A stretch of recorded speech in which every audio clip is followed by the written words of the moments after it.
ओम नमो भगवते वासुदेवाय नमः। नमस्कार दोस्तों, हिंदू धर्म में कहा गया है कि संसार में उत्पन्न होने वाला कोई भी ऐसा मनुष्य नहीं है जिससे जाने अनजाने पाप नहीं हुआ हो। पाप एक प्रकार की जीवन में गलतियां हैं जिसके लिए हमें दंड भोगना होता है। ईश्वरीय विधान के अनुसार पाप के दंड से बचा जा सकता है। अपने जीवन में हर कोई व्यक्ति जाने अनजाने में ही सही छोटे बड़े पाप जरूर करता है जिसका प्रायश्चित समय रहते ही कर लेना चाहिए, नहीं तो नरक की यातना भुगतनी पड़ती है। इन्हीं सब पापों को क्षण भर में ही नाश करने वाली एकादशी है पाप मोचनी एकादशी। अगर पाप मोचनी एकादशी का व्रत हम रखते हैं तो ईश्वरीय विधान के अनुसार पाप के दंड से बचा जा सकता है। चैत्र मास के कृष्ण पक्ष में आने वाली एकादशी का नाम है पाप मोचनी एकादशी। और आज की इस वीडियो में हम चैत्र मास की पाप मोचनी एकादशी के बारे में बात करेंगे।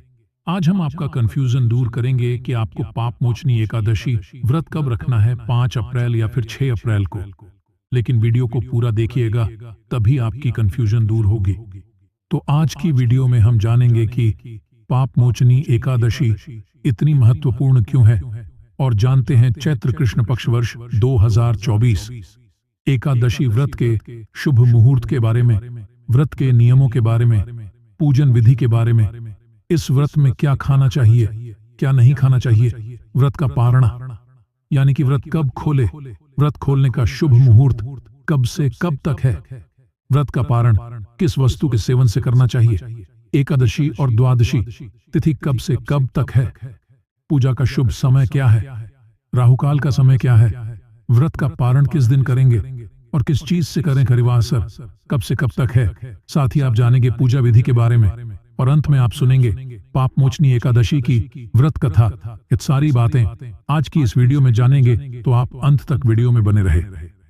नमस्कार दोस्तों, स्वागत है आप सभी का एक बार फिर से आपका पसंदीदा चैनल हिंदू रिलीजियस टेल्स में। दोस्तों, वीडियो शुरू करने से पहले एक बार पूरी श्रद्धा के साथ कमेंट सेक्शन में लिखें, जय श्री हरि विष्णु। भगवान हरि की कृपा आप पर सदैव बनी रहेगी, और वीडियो को लाइक करके चैनल को सब्सक्राइब अवश्य कर लें। दोस्तों, पाप मोचनी एकादशी हिंदू कैलेंडर में 24 एकादशियों में से अंतिम एकादशी है। यह होलिका दहन और चैत्र नवरात्रि के उत्सव के बीच आता है। हिंदू में पाप शब्द का अर्थ है कुकर्म या पाप, और मोचन का अर्थ है मुक्त करना, और इसलिए यह एकादशी सभी किए गए पापों से मुक्ति देती है। इसके अलावा एकादशी का व्रत व्यक्ति को पाप करने से दूर रहने के लिए भी प्रेरित करता है। इसलिए भक्त पाप मोचनी एकादशी पर व्रत रखना अत्यधिक शुभ मानते हैं। पाप मोचनी एकादशी का व्रत हर साल चैत्र माह के कृष्ण पक्ष की एकादशी तिथि को रखा जाता है। यह होली के बाद की पहली एकादशी होती है। पाप मोचनी एकादशी के दिन भगवान विष्णु की पूजा करते हैं और व्रत रखते हैं।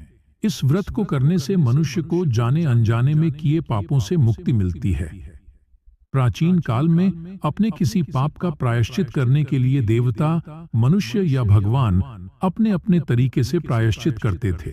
जैसे त्रेता युग में भगवान राम ने रावण का वध किया, जो सभी वेद शास्त्रों का झाता होने के साथ साथ ब्राह्मण भी था। इस कारण उन्हें ब्रह्म हत्या का दोष लगा था। इसके उपरांत उन्होंने कपाल मोचन तीर्थ में स्नान और तप किया था, जिसके चलते उन्होंने ब्रह्म हत्या दोष से मुक्ति पाई थी। पिछले जन्मों के पाप और पुण्य भी हमारे अंतर्मन में संग्रहित रहते हैं। जिस प्रकार सूर्य कोहरे को हटा देता है और बर्फ को पिघला देता है, उसी प्रकार श्री हरि की भक्ति हमारे अंतर्मन से न केवल अनावश्यक विचारों को नष्ट करती है, अपितु पापों को भी नष्ट करती है। वास्तव में जब हम भक्ति पूर्वक उनका नाम जप करते हैं, तब पाप करने की इच्छा ही नष्ट हो जाती है। इस व्रत को करने से सहस्त्र गोदान का फल मिलता है। पाप मोचनी एकादशी के दिन जो भी भक्त सच्चे मन से व्रत की कथा पढ़ता है, सुनता है, और साथ ही पाप नाशक स्तोत्र का हिंदी अर्थ संस्कृत अनुवाद खुद से पढ़ता है या सुनता है, उसके सभी पापों का नाश एक क्षण में ही हो जाता है, और अंत में ऐसे भक्तों को भगवान श्री हरि के बैकुंठ लोक में निवास मिलता है। तो आज के इस वीडियो में आप पाप नाशक स्तोत्र का हिंदी अनुवाद भी सुनने वाले हैं। तो आइए सबसे पहले सुनते हैं पाप नाशक स्तोत्र। फिर उसके बाद जानेंगे एकादशी कब है, शुभ मुहूर्त और संपूर्ण जानकारी। अब पहले सुनिए पापनाशक स्तोत्र का हिंदी अनुवाद। जो मनुष्य पापों का विनाश करने वाले इस स्तोत्र का पठन अथवा श्रवण करता है, वह शरीर, मन और वाणी जनित समस्त पापों से छूट जाता है एवं समस्त पाप ग्रहों से मुक्त होकर श्री विष्णु के परम पद को प्राप्त होता है। इसलिए किसी भी पाप के हो जाने पर इस स्तोत्र का जप करें। यह स्तोत्र पाप समूहों के प्रायश्चित के समान है। कृच्छ्र आदि व्रत करने वाले के लिए भी यह श्रेष्ठ है। स्तोत्र जप और व्रत रूप प्रायश्चित से संपूर्ण पाप नष्ट हो जाते हैं। इसलिए भोग और मोक्ष की सिद्धि के लिए इनका अनुष्ठान करना चाहिए। पापनाशक स्तोत्र को सुनते समय अपने हाथों में पुष्प जरूर रखें और श्रद्धा विश्वास के साथ सच्चे मन से अपनी गलतियों का, अपने पापों का प्रायश्चित करते हुए भगवान श्री हरि से प्रार्थना करें। स्तोत्र की समाप्ति के बाद सच्चे मन से इस पुष्प को भगवान के चरणों में अर्पित कर देना चाहिए। ओम नमो नारायणाय सर्वव्यापी विष्णु को सदा नमस्कार है, श्री हरि विष्णु को नमस्कार है। मैं अपने चित्त में स्थित सर्वव्यापी अहंकार शून्य श्री हरि को नमस्कार करता हूँ। मैं अपने मानस में विराजमान अव्यक्त, अनंत और अपराजित परमेश्वर को नमस्कार करता हूँ। सबके पूजनीय, जन्म और मरण से रहित प्रभावशाली श्री विष्णु को नमस्कार है। विष्णु मेरे चित्त में निवास करते हैं, विष्णु मेरी बुद्धि में विराजमान है, विष्णु मुझ में भी स्थित हैं। वे श्री विष्णु ही चराचर प्राणियों के कर्मों के रूप में स्थित हैं। उनके चिंतन से मेरे पाप का विनाश हो। जो ध्यान करने पर पापों का हरण करते हैं और भावना करने से स्वप्न में दर्शन देते हैं, इंद्र के अनुज शरणागत जनों का दुहक दूर करने वाले उन पापहारी श्री विष्णु को मैं नमस्कार करता हूँ। मैं इस निराधार जगत में अज्ञानांधकार में डूबते हुए को हाथ का सहारा देने वाले परात्पर स्वरूप श्री विष्णु के सम्मुख नतमस्तक होता हूँ। सर्वेश्वर प्रभु, कमल नयन परमात्मन ऋषिकेश, आपको नमस्कार है। इंद्रियों के स्वामी श्री विष्णु, आपको नमस्कार है।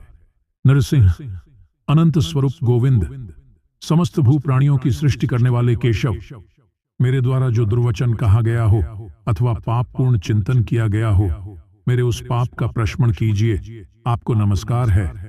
केशव, अपने मन के वश में होकर मैंने जो न करने योग्य अत्यंत उग्र पापपूर्ण चिंतन किया है, उसे शांत कीजिए।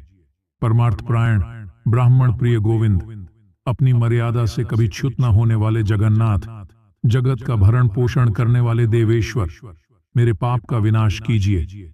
जो भी मनुष्य पाप मोचनी एकादशी के दिन श्रद्धा पूर्वक इस स्तोत्र का प्रथम अथवा श्रवण करता है, वह शरीर, मन और वाणी जनित समस्त पापों से छूट जाता है और समस्त पाप ग्रहों से मुक्त होकर भगवान श्री हरि के परम पद को प्राप्त हो जाता है। अब रसपान कीजिए पाप मोचनी एकादशी की व्रत कथा का। पाप मोचनी एकादशी की महिमा के बारे में स्वयं भगवान श्री कृष्ण ने धर्मराज युधिष्ठिर को बताया था। उन्होंने व्रत की कथा सुनाते हुए कहा कि राजन, एक बार में राजा मानदाता ने लोमश ऋषि से जब यह पूछा कि प्रभु यह बताइए कि मनुष्य जो जाने अनजाने में पाप कर्म करता है, उससे वह कैसे मुक्त हो सकता है, तब लोमश ऋषि ने उन्हें कथा सुनाई। उन्होंने बताया कि कैसे चैत्र रथ नामक सुंदर वन में चमन ऋषि के पुत्र मेधावी ऋषि तपस्या में लीन थे। तभी वहां मंजू कोसा नाम की एक अप्सरा आई, जो ऋषि पर मोहित हो गई और उन्हें अपनी ओर आकर्षित करने का प्रयास करने लगी। उसी समय कामदेव भी वहां से गुजर रहे थे। उनकी दृष्टि अप्सरा पर पड़ी तो उन्होंने भी उसकी मनोस्थिति समझते हुए उसकी सहायता की, जिससे अप्सरा अपने प्रयास में सफल हो गई और आर्षि काम पीड़ित हो गए, अप्सरा के वशीभूत हो गए। इसके बाद ऋषि शिव जी की तपस्या भूलकर उस अप्सरा के साथ रमण करने लगे और अपना सारा ध्यान तपस्या ध्यान खो बैठे। इस प्रकार उस सुंदरी अप्सरा के प्रेम में पड़कर उन्होंने अपने जीवन के कई वर्ष व्यर्थ ही गंवा दिए। बहुत लंबा समय बीत जाने के बाद एक दिन मंजू गुस्सा ने महर्षि ऋषि से फिर से स्वर्ग लोक जाने की अनुमति मांगी, जिससे ऋषि को उस समय आत्मज्ञान हुआ कि उनके साथ छल किया गया है और उनकी तपस्या भंग हो गई है। इस प्रकार ऋषि को अपनी गलती का एहसास हुआ। यह सब जानकर ऋषि अत्यंत क्रोधित हो उठे और उन्होंने क्रोध के मारे मंजू को बदसूरत और पिशाचिनी बन जाने का श्राप दे दिया। इस प्रकार अपना सुंदर रूप खोकर वह अप्सरा अब अपनी गलती का प्रायश्चित करने लगी। उसे अपनी गलती पर पछतावा हो रहा था। तब ऋषि के चरणों में गिर गई और क्षमा मांगने लगी। कई प्रयासों के बाद ऋषि ने अपना क्रोध त्याग कर उसे चैत्र मास के कृष्ण पक्ष की एकादशी के दिन आने वाले इस व्रत के बारे में बताते हुए कहा कि अगर तुम अनुष्ठानों का पालन कर पूरे विधि विधान से इस व्रत को रखोगी तब तुम्हें इस श्राप से भी मुक्ति मिल जाएगी। मंजू घोष ने ऋषि द्वारा बताए गए इस पापमोचनी एकादशी व्रत को श्रद्धा और पूर्ण विश्वास के साथ नियमों का पालन करते हुए किया, जिससे उसे उसका खोया हुआ रूप और सौंदर्य वापस मिल गया और वह आर्षि को धन्यवाद देती हुई वापस अपने स्वर्ग लोक को प्रस्थान कर गई। इस घटना के बाद मेधावी ऋषि अपने पिताजी के आश्रम में गए और सारी घटना को उन्हें विस्तार पूर्वक बताया। इस पर उनके पिता चमन ऋषि ने कहा कि प्रिय, यह तो तुमने बहुत बड़ी गलती की है, जिससे कि आज तुम भी इस पाप के भागीदार बन चुके हो। इसलिए तुम्हें भी यह पाप मोचनी एकादशी का व्रत अवश्य ही करना चाहिए। तब मेधावी ऋषि ने भी श्रद्धा, विश्वास और नियमों का पालन करते हुए इस व्रत को रखा, जिसके पुण्य प्रताप से वह ऋषि भी पाप मुक्त होकर अंत में बैकुंठ लोक को चले गए। पाप मोचनी एकादशी का व्रत सभी का एकादशी व्रतों में उत्तम माना गया है। इस एकादशी उपवास को रखने से सैकड़ों किए गए हमलों के समान फल की प्राप्ति होती है। एकादशी के दिन सूर्योदय से पहले उठकर स्नानादि से निवृत्त होकर व्रत रखने का संकल्प लेना चाहिए। फिर भगवान विष्णु का पूजन करते हुए हो सके तो अन्न और जल दोनों का ही त्याग करने का संकल्प लेकर व्रत प्रारंभ करें।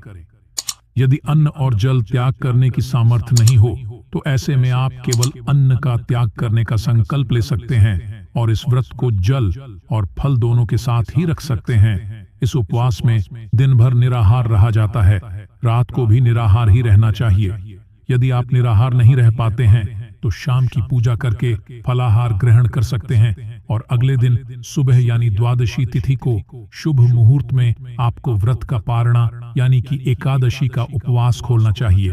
एकादशी नियमों के अनुसार व्रत का पारणा करने से पहले अपनी सामर्थ्य के अनुसार किसी योग्य जरूरतमंद व्यक्ति को कुछ न कुछ दान देने के बाद ही यह व्रत खोला जाता है। आइए अब जानते हैं पाप मोचनी एकादशी कब से कब तक है, व्रत का पारणा कब करें। लेकिन उससे पहले अभी तक आपने वीडियो को लाइक नहीं किया है तो वीडियो को लाइक करके चैनल को सब्सक्राइब अवश्य कर लें। एकादशी तिथि प्रारंभ समय जो कि 4 अप्रैल 2024 दिन गुरुवार शाम 4:15 और एकादशी तिथि की समाप्ति है, जो समाप्ति है वह 5 अप्रैल 2024 दिन शुक्रवार को दोपहर 1:29 पर। तो हमें सूर्योदय व्यापिनी के अनुसार शुद्ध रूप से जो समय प्राप्त हो रहा है वह समय 5 अप्रैल 2024 दिन शुक्रवार को प्राप्त हो रहा है। तो सभी 5 अप्रैल को वितरण धारण करेंगे। 10वें दिन नियम का पालन जो कि 4 अप्रैल को करेंगे और एकादशी का व्रत 5 अप्रैल को धारण करेंगे और व्रत का पारण जो कि 6 अप्रैल को किया जाएगा। एकादशी व्रत का पारण किया जाता है। पारण हरिवासर की समाप्ति के बाद व्रत का पारण करना चाहिए। हरिवासर का जो समय होता है वह समय द्वादशी तिथि का पहला चौथाई हिस्सा हरिवासर का होता है, तो द्वादशी तिथि है। 6 अप्रैल 2024 दिन शनिवार को सुबह 10:30 के बाद उसी तिथि की समाप्ति है, तो व्रत का पारण जो किया जाएगा वह 6 अप्रैल शनिवार को सुबह 6:05 से सुबह 8:37 तक व्रत का पारण किया जाएगा। पाप मोचनी एकादशी व्रत का पारण गाय के दूध से पारण किया जाएगा। ये सब संभव ना हो पाए तो आप तुलसी दल, जल या फल से व्रत का पारण करेंगे। एकादशी के दिन जो ब्रह्म मुहूर्त का जो समय है वह सुबह 4:35 से 5:21 तक होगा। सूर्योदय का समय सुबह 5:45 और सूर्यास्त शाम 6:16 है। राहु काल का जो समय होगा 5 अप्रैल को, वह समय सुबह 10:26 से दोपहर 12:01 तक होगा और 6 अप्रैल को राहु काल सुबह 8:52 से सुबह 10:26 तक होगा। राहु काल समय के दौरान कोई भी शुभ कार्य या नया कार्य नहीं करना चाहिए। इस बात का ध्यान रखें। नक्षत्र जो कि घनिष्ठा नक्षत्र शाम 6:07 तक होगा। उसके बाद शतभिषा नक्षत्र योग जो कि एकादशी तिथि के दिन साध्य योग होगा, जो कि सुबह 9:56 तक। उसके बाद शुभ योग होगा। कृष्ण भगवान का पूरे विधि विधान के साथ पूजन करें, कथा श्रवण करें, भगवान की आरती करें, भगवान के नाम का जप करें। इससे भगवान विष्णु अपने भक्तों के सभी प्रकार के पापों का नाश कर देते हैं, और जब व्यक्ति के पाप और ताप नष्ट होते हैं तब उनके पुण्य उदित हो पाते हैं। उसके बाद ही सांसारिक सुखों की प्राप्ति हो पाती है। तो यह थी एकादशी से संबंधित संपूर्ण जानकारी। आपको हमारे चैनल पर कथा भी मिल जाएगी, तो हमारे चैनल पर आप कथा का श्रवण करें। उसके लिए आप हिंदू रिलीजियस टेल्स चैनल को सब्सक्राइब अवश्य कर लें, और हाँ, पास वाले बेल आइकन का बटन दबाना बिल्कुल भी ना भूलें। आप सभी से हाथ जोड़कर निवेदन है कि वीडियो को लाइक अवश्य कर दें। जय श्री राधे कृष्ण, नमस्कार, जय श्री राम।